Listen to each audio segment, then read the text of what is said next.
जैसी सोच वैसा जीवन। मनुष्य संसार में जैसा सोचता है वैसा ही बनता है, जैसा बनता है वैसा ही कर्म करता है और जैसा कर्म करता है वैसा ही फल प्राप्त करता है। इसलिए कहते हैं कि मनुष्य ही स्वयं का भाग्य निर्माता है।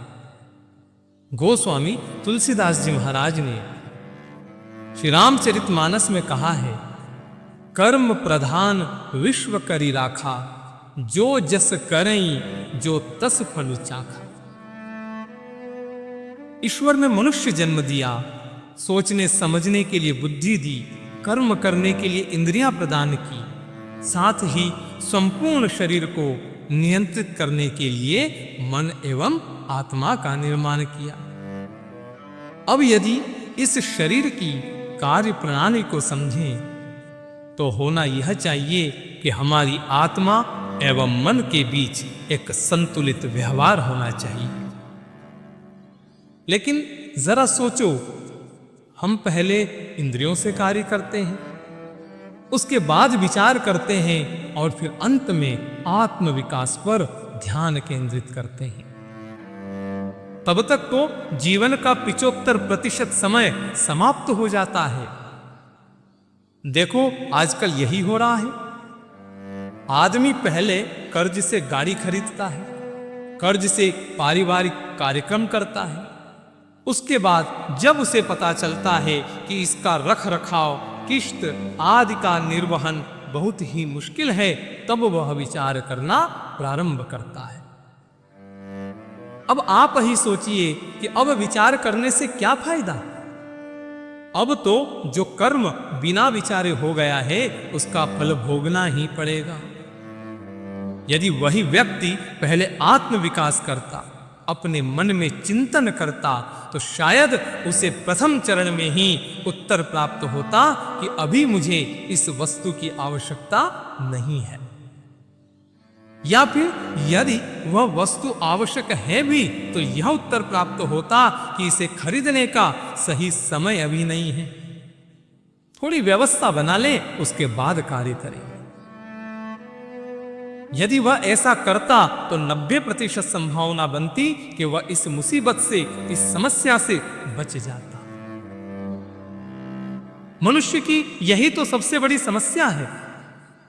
हम करते पहले हैं, सोचते बाद में हैं। क्योंकि आत्मज्ञान नहीं है। आत्मज्ञान कोई बड़ा विषय नहीं है, केवल उसे समझना मात्र है और उस पर कार्य करना है।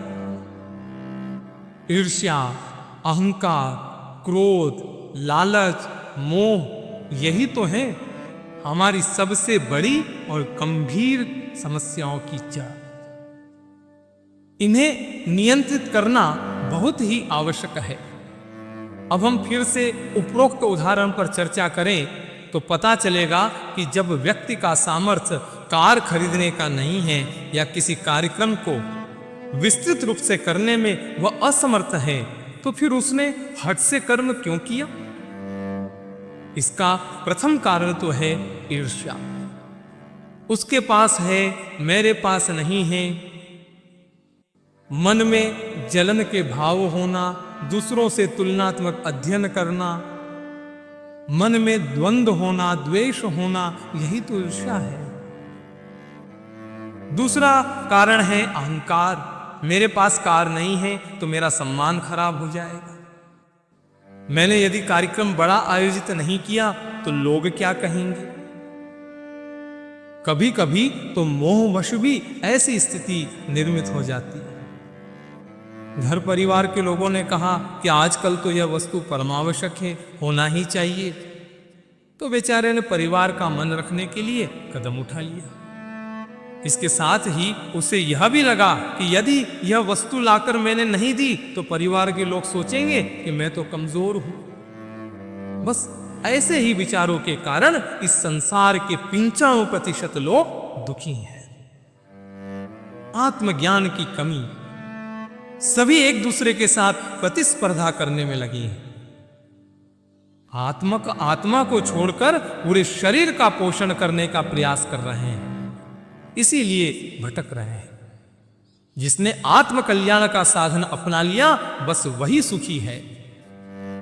भगवान श्री कृष्ण ने गीता के 15वें अध्याय में कहा है कि निर्माण मोहाजित संग दोषा आध्यात्म नित्या विविवित कामः द्वंद्वैर् विमुक्तः सुख दुख संगे गच्छान्त मूढ़ाः पदं व्ययन्त। वर्तमान में मनुष्य यह सोचता है कि मैं यह सब कुछ कर सकता हूं, यही अभिमान का भाव है।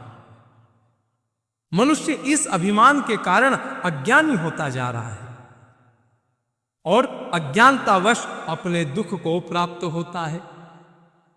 ईर्ष्या, क्रोध, आलस्य, प्रमाद, अहंकार, मोह, माया ये सारे विकार आत्मा को दूषित करते हैं।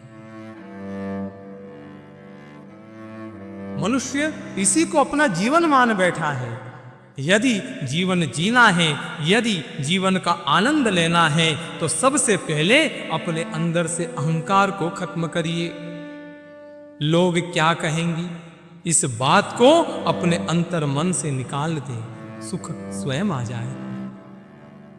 अपने अंदर से ईर्ष्या को निकाल दीजिए, वह कितना आगे है, वह तो बुरे कार्य करके आगे बढ़ा है।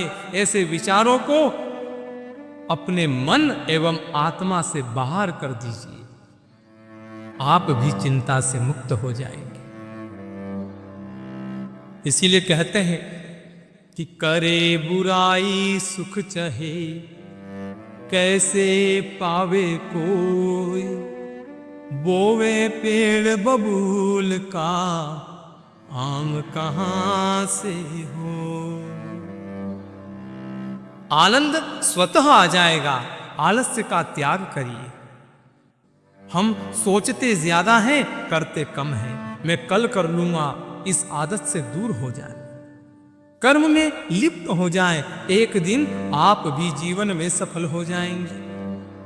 किसी भी कार्य को करने से पहले विचार करने की आदत बनाओ, उस कार्य पर पूर्ण रूप से चिंतन करो, निसंदेह चिंता से मुक्त होंगे और सबसे प्रेम पूर्वक व्यवहार रखना, यही हमारे मनुष्य जीवन का प्रमुख और मुख्य उद्देश्य होना चाहिए।